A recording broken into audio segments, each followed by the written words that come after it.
బాలకృష్ణ గారితో మీకు మొదటి పరిచయం ఎప్పుడు జరిగింది? సినిమా చేసేటప్పుడైనా అంతకు ముందు కూడా పరిచయం? అంటే అంతకుముందు జస్ట్ రామారావు అబ్బాయిగా రామారావుని కలవడానికి వెళ్ళినప్పుడు ఏదో అక్కడ, ఎందుకంటే అప్పటికి ఆయన హీరో అవ్వలేదు. సో రామారావు పిల్లలతో పాటు బాలకృష్ణ, ఎందుకంటే బాలకృష్ణ మరి వాళ్ళ అబ్బాయిలో కొంచెం ఫేర్ గా ఒక కొంచెం హీరో లుక్ తోటి కనపడతాడు కదా. సో రామారావు తర్వాత ఆయన ఇది బాలకృష్ణ కనపడుతుంది అనుకునేవాళ్ళని తప్పితే ఇంకా హీరో అవ్వలేదు కదా. సో దాని తర్వాత ఏంటంటే ఆయన హీరో అయిపోయిన తర్వాత నెక్స్ట్ మేము కొన్ని సినిమాలు చేసిన తర్వాత బాలకృష్ణ గారితో కూడా మరి రామారావుతో చేసాం, బాలకృష్ణ గారితో కూడా చేద్దామని చెప్పి మా బ్రదర్ వెళ్ళి అడగగానే డెఫినెట్గా వెంటనే ఒప్పుకొని పాపం సరే, ఎందుకంటే మా ఫ్యామిలీకి వాళ్ళ ఫ్యామిలీకి బాలకృష్ణ గారిని అడిగారా రామారావు గారిని అడిగారా? బాలకృష్ణ గారిని అడిగాం.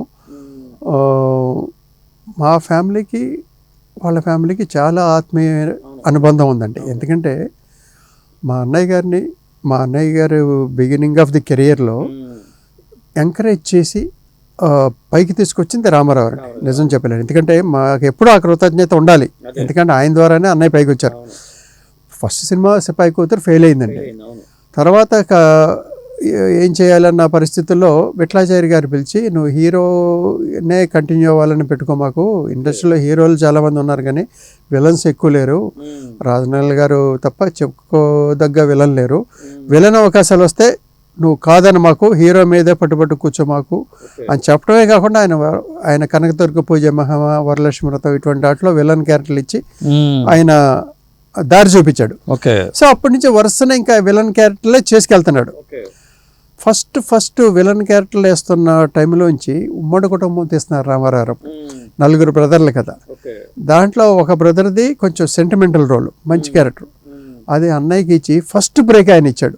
విలన్గా వేస్తున్న రోజుల్లోంచి ఒక సెంటిమెంటల్ క్యారెక్టర్ ఇచ్చి, తమ్ముడు నువ్వు ఈ క్యారెక్టర్ నువ్వు బాగా చేస్తేనే సినిమాకి 4 బ్రదర్లో అనుకున్న కథకి వాల్యూ వస్తుంది, ఒక ఛాలెంజ్గా నువ్వు తీసుకోవాలంటే ఫైనల్ ఫస్ట్ కాపీ చూసిన తర్వాత అన్నయ్యని పిలిచి, తమ్ముడు నేను ఏమేమి అనుకున్నానో అంత బాగా చేసావు అని అప్పటి నుంచి అసలు వరుసనే అన్నయ్యకి మంచి క్యారెక్టర్లు కూడా వచ్చినాయి విలన్తో పాటు. తమ్ముడు అంటే ఉండేవాళ్ళు ఎన్టీఆర్ తమ్ముడే అని పిలుస్తాడు అన్నయ్యని.